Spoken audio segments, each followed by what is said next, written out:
Well, good evening and welcome to Tucker Carlson Tonight. Donald Trump's feud with the media got even weirder and more intense over the weekend after the president tweeted a video of his staged brawl with wrestling mogul Vince McMahon with his CNN logo superimposed over McMahon's face.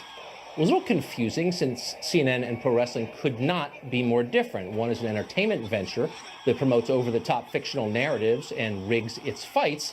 The other is the WWE, but whatever.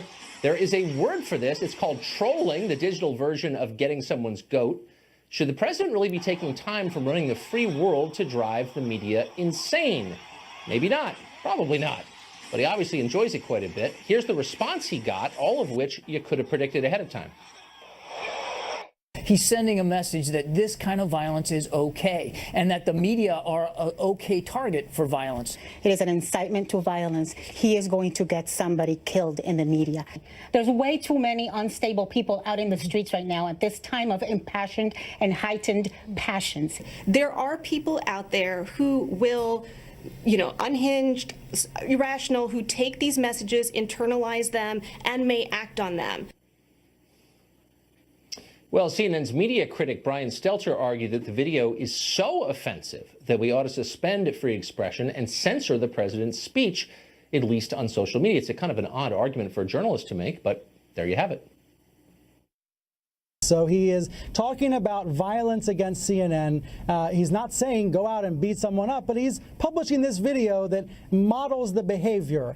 I asked Twitter PR about an hour ago, what is this? Is this a violation of Twitter's terms of service?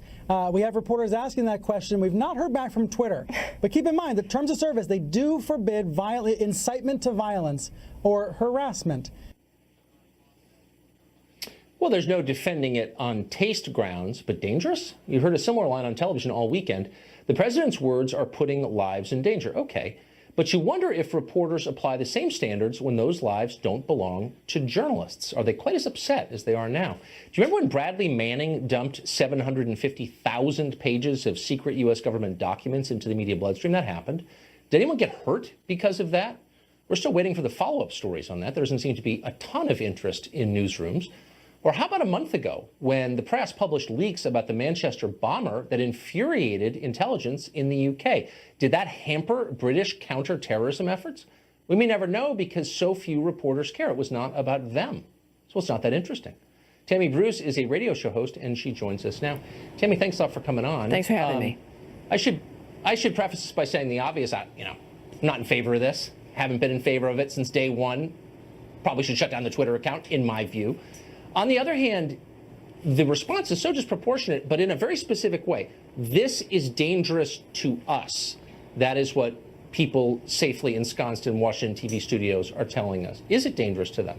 It's not, only if they're successful in shutting down the president's ability to tweet and to activate in this manner. When you mention about what's dangerous and what the press does, and you gave some really good examples, but also just last month, the New York Times revealed the CIA's covert operating agent in Iran for the CIA and our operations there.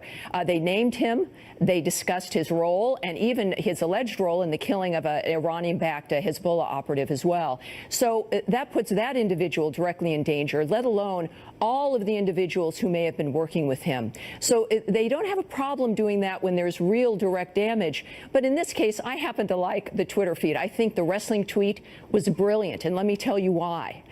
It really brought up, it was predictable, as you noted in your opening, a predictable response. And isn't it interesting that that response, in fact, proves Donald Trump's point about the media, that they focus on the absurd, that they can't be taken seriously, they themselves don't take their job seriously, and it reinforces his point that they're increasingly irrelevant and they can't be trusted because they're not bringing people the real news. Now, when you look at his Twitter feed, and there's even been some complaints about this recently, they've actually begun counting his tweets and checking out the percentage of what's on policy versus what's on complaining about the media, and there is very little policy which tells you that there's a specific reason for the Twitter feed, which is to push back on these issues as he governs on serious issues like foreign policy, talking with China, dealing with North Korea, shooting at ISIS again, killing them, the little kid in England.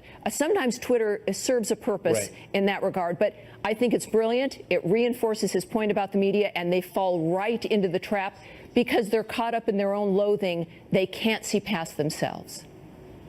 So the point of these tweets is to make reporters' heads explode and allow them to discredit themselves? Well, that's what I'm seeing happen right here. Now, when you think about how much time it takes, whether, again, he's tweeting, he should be working, how long does it take? You have a Twitter account. It's fabulous. I do, too.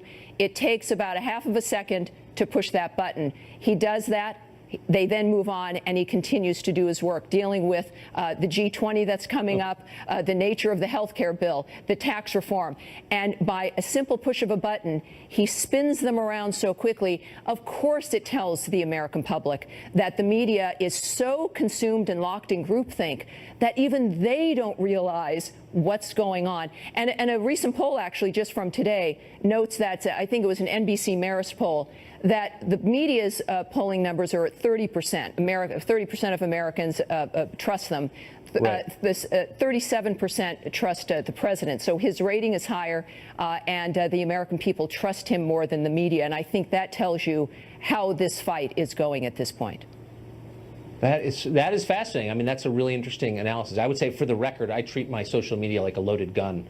I don't have the self-control for that stuff, so I stay away from it. But it's Tammy, very delineated, and I think it's smart, and people have to look past themselves to see the nature of what's occurring here. I think it's great. Fascinating. The great Tammy Bruce. Thanks a lot. Tucker. Example, the U.S. House voted to crack down on illegal immigrants and the cities that shelter them, two major legislative priorities of the president. Coverage of those votes has been scant, to say the least, and maybe that was the point. In any case, to bring you up to speed, we are joined now by Stephen Camarota. He's the Director of Research for the Center for Immigration Studies in Washington. Stephen, thanks a lot for coming on tonight. So what have we missed as we've been watching the tweets and the CNN response and reporters losing control of themselves on TV? It's hilarious. What else has been going on the immigration front? Well, there has been real progress. Not only have we seen a big step up in arrests and enforcement, but the House passed two moderately important bills. The sanctuary bill, which is the more important of the two, which helps to withhold funds from cities that don't cooperate with immigration authorities, even when they have someone in jail, and also clarifies some things in the law. The cities, it's a complex legal thing, but the cities say they don't really have to hold people who are in their jails when the Immigration Service asks them to do. This bill clarifies that, oh, yes, they do, though, in my opinion, the law was already clear. And the other thing is called Kate's Law, which, when someone has previously been deported, being in the United States is a felony. This clarifies some things and raises the penalty. So hopefully people who re-enter the United States after deportation will be clamped down on. So that's the idea. So both of these seem an extension both of common sense but also of existing current law. I mean, this is not radical new territory. No, it's not. Ground that's being plowed here. How hard will it get these from the bill stage to become law? Yeah, it's got to make it through the Senate. And the Democrats basically take the position that even when someone is in jail and is illegally in the country and the Immigration Service says, well, look, you've arrested them, we ask you to hold them for 24 hours, they say no, they're going to release them. It seems like this is a great opportunity for the Republicans and the president to beat up on the Democrats, because only the most radical person would say, no, that person shouldn't be made to leave the country. The only people who object are people who just object to immigration enforcement, basically. So I think it's a great opportunity for the president. But you're right, this really isn't very radical. It just seems like common sense.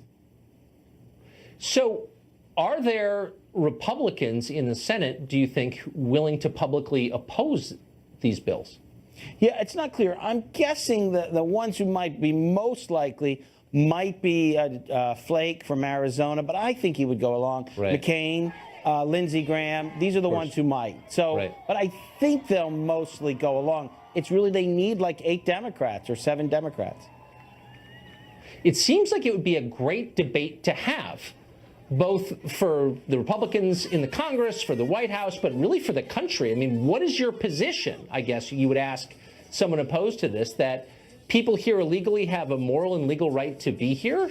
Then why aren't you agitating to change the law and just to open up the borders legally? Like, you could really press people to explain their positions, which won't stand the scrutiny of light. I mean, they'll melt if they have to explain this stuff because it's too crazy.